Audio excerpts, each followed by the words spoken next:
ہمارے ذہنوں میں جو معیارات بیٹھے ہوئے ہیں وہ کیا ہے؟ کامیابی پیسے سے ہے، کامیابی جائیداد سے ہے، کامیابی کاروبار سے ہے، کامیابی شہرت سے ہے، کامیابی اقتدار سے ہے. یہ معیارات ہیں. جو جتنا دولت مند اتنا کامیاب، جو جتنا مشہور اتنا کامیاب، جو جتنا پاپولر اتنا کامیاب، جو حکومت پر پہنچ گیا کامیاب، جس نے بڑا کاروبار جما لیا کامیاب، جس نے بہت جائیداد بنا لی کامیاب. یہی ہے اصل میں ساری بس کی گانٹھ. جو تصور کامیابی کا ہوگا اسی کے مطابق آپ کی بھاگ دوڑ ہوگی، اسی کے لیے جد و جہد ہوگی، اسی کے لیے توانائیاں صرف ہوں گی، اسی کے لیے دن رات کی مشقت ہوگی. یہ ہے اصل شے جس کی یہاں نفی ہو رہی ہے. کامیابی دولت سے نہیں، کامیابی شہرت سے نہیں، کامیابی اقتدار اور طاقت اور حکومت سے نہیں، بلکہ کامیابی ہے ایمان سے، عمل صالح سے، تواصی بالحق سے، تواصی بالصبر سے.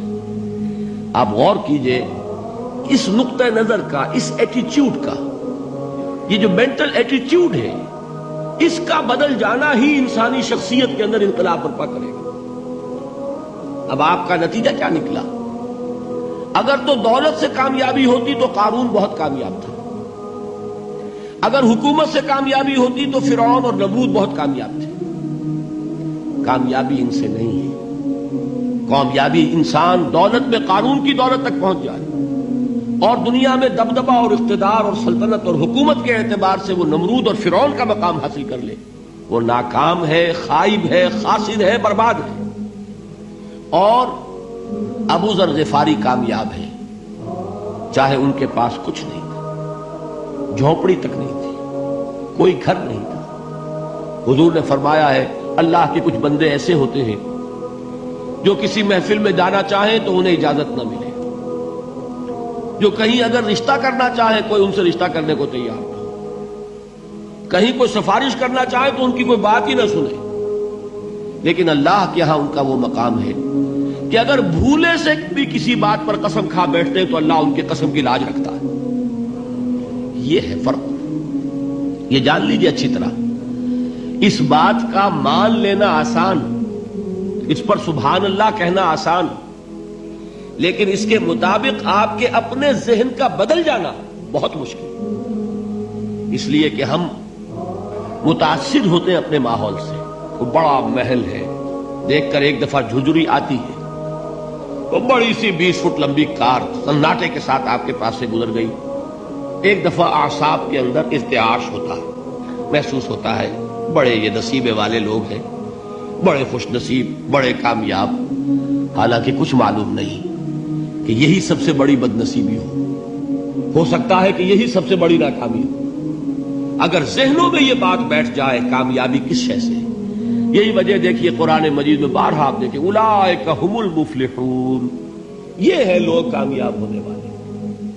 آج یہ آپ نے نماز میں وہ آیات سنی، یا ایھا الذین آمنوا ارکعوا واسجدوا واعبدوا ربکم وافعلوا الخیر لعلکم تفلحون.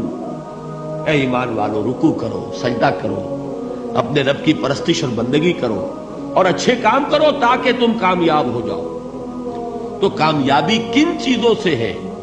یہ ہے سب سے بڑا سبق. یہ ہمارے دل میں اگر بات بیٹھ جائے، ٹھک جائے، تو زندگی بدل جائے گی. صبح و شام بدل جائیں گے، نقشے بدل جائیں گے، بھاگ دوڑ کا رنگ بدل جائے گا، ویلیو سٹرکچر بدل جائے گا. آج وہ ایک چیز نہایت اہم نظر آ رہی ہے، کل نہایت غیر اہم نظر آئے گی. جیسے کہ حضور کی حدیث ہے، مالی ولی دنیا، مجھے تمہاری اس دنیا سے کیا سروکار ہے.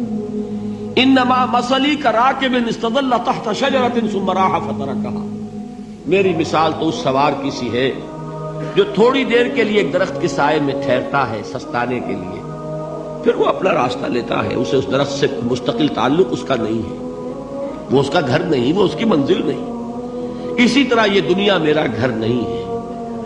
اب دیکھیے ہم کہتے ہیں انا للہ و انا الیہ راجعون، ہم تو مسافر ہیں، ہم اللہ کے پاس سے آئے، اللہ کی طرف ہمیں لوٹ جانا ہے. کن فی الدنیا کانک غریب و عابر سبیل، حضور فرماتے ہیں دنیا میں ایسے رہو جیسے کہ تم اجنبی ہو یا راہ چلتے مسافر. لیکن یہ طرز عمل کب ہوگا؟ جبکہ یہ آیت ہمارے ذہنوں کے اندر بیٹھ گئی ہو. والعصر ان الانسان لفی خسر الا الذین آمنوا وعملوا الصالحات وتواصوا بالحق وتواصوا بالصبر. یہ ہے اصل بات جو میں نے عرض کیا تھا کہ میں بتاؤں گا صحابہ کیوں ایک دوسرے کو یاد دلاتے تھے. اس لیے کہ دیکھیے جیسے برف باری اگر ہو رہی ہو، آپ باہر نکلیں گے تو برف آپ کے کپڑوں پر جم جاتی ہے نا، تو آپ جھٹکتے ہیں کپڑوں کو تاکہ برف ہٹ جائے. ہمارے ایمان پر اس دنیا میں رہتے ہوئے جب ہم متاثر ہوتے ہیں ماحول سے تو گردہ آ جاتا ہے، برف پڑ جاتی ہے، اس کو جھٹکتے رہنے کی ضرورت ہے. اور وہ جھٹکنے کی بہترین اور مؤثر ترین شکل یہی ہے کہ یاد رکھو کامیابی ان چیزوں سے نہیں ہے. چمک دمک جو ہے دنیا کی، یہ ساری چمک دمک جو تمہیں رجھا رہی ہے، جو تمہیں اپنے اندر گم کیے ہوئے، یہ لفظ گم پر اقبال کا وہ شعر یاد آ گیا کہ کافر کی یہ پہچان کے آفاق میں گم ہے، اور مومن کی یہ پہچان کے گم اس میں ہے آفاق.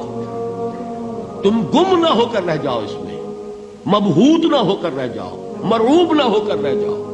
دنیا ہی کی محبت تمہارے اوپر ڈیرے نہ ڈال دے، تمہارے دلوں کے اوپر مسلط نہ ہو جائے.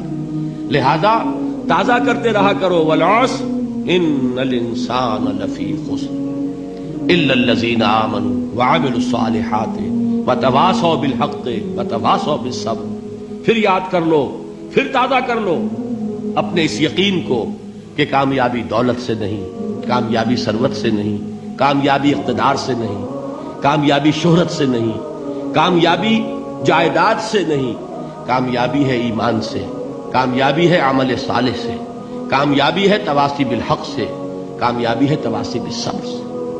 یہ چار چیزیں ہیں کہ جو کامیابی کے لوازم